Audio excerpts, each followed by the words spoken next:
नमस्ते। तो बात है वानखेड़े की। दूधिया रोशनी, खचाखच भरा स्टेडियम और मुकाबला था मुंबई इंडियंस और कोलकाता नाइट राइडर्स के बीच। एक ऐसा मैच जिसमें रनों की ऐसी बारिश हुई कि सबकी सांसें थम गईं। रिकॉर्ड बने, रिकॉर्ड टूटे और ड्रामा अपने चरम पर था।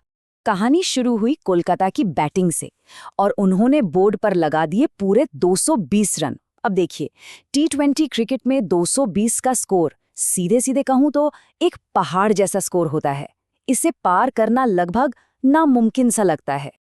ये स्कोर कार्ड केकेआर की जबरदस्त बल्लेबाजी का सबूत है।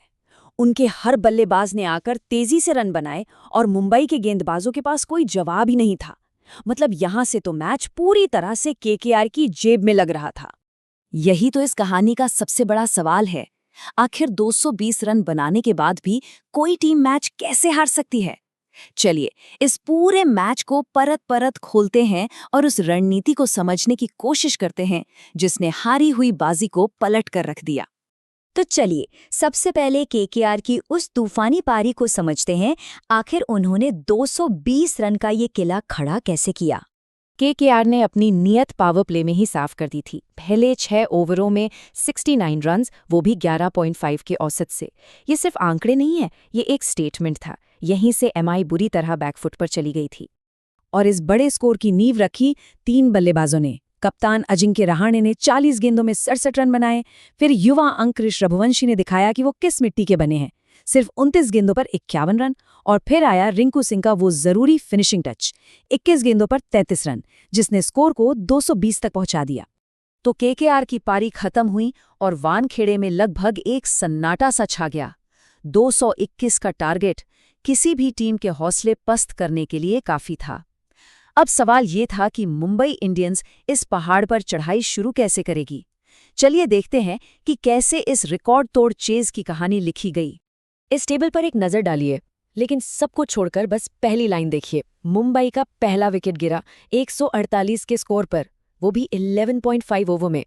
जरा सोचिए केकेआर के कप्तान के दिमाग में क्या चल रहा होगा। हर गेंदबाजी बदलाव नाकाम हो रहा था, फील्डिंग बिखर रही थी।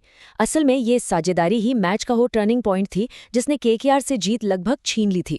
जी हाँ, 148 ये नंबर इस मैच की कहानी है। ये सिर्फ एक साझेदारी का स्कोर नहीं था, ये केकेआर के गेंदबाजों का टूटता हुआ आत्मविश्वास था। इस पार्टनरशिप ने रन रेट को कभी पहुंच से बाहर जाने ही नहीं दिया। और इस कमाल की चेज के 2 आर्किटेक्ट थे, रोहित शर्मा और रेयान रिकेल्टन। रोहित ने 78 रन्स बनाए और प्लेयर ऑफ द मैच रहे। रेयान ने 81 रनों की तूफानी पारियां खेलकर केकेआर की गेंदबाजों को पूरी तरह से बेअसर कर दिया। चलिए, अब उन छोटी छोटी बारीकियों में चलते हैं जिनका विश्लेषण कोई भी कोच करेगा। वो छोटे छोटे पल जिन्होंने मैच का नतीजा तय कर दिया। एक बात सोचने वाली है, केकेआर का स्कोर 220 था, जो कि बहुत बड़ा है, लेकिन एक स्टेज पर वो 240 के भी पार जाते दिख रहे थे। अगर ऐसा हो जाता तो शायद मैच का नतीजा कुछ और ही होता। पर ठीक उसी वक्त शार्दुल ठाकुर ने आकर केकेआर की रफ्तार पर ब्रेक लगाया। शार्दुल ने सिर्फ विकेट नहीं लिए, बल्कि उन्होंने विकेट सही वक्त पर लिए। उन्होंने पहले सेट हो रहे फिनेलन को रोका, फिर खतरनाक दिख रहे कैमरन ग्रीन को, और सबसे बड़ा विकेट कप्तान रहाणे का, जब वो पारी को अगले गेयर में ले जाने वाले थे। ये 3 झटके केकेआर को कम से कम 15-20 रन कम पर रोकने में कामयाब रहे।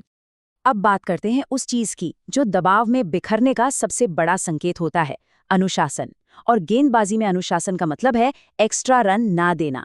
केकेआर के गेंदबाजों ने दबाव में अतिरिक्त रन लुटाए और ये मुफ्त के रन आखिर में उन्हें बहुत महंगे पड़े।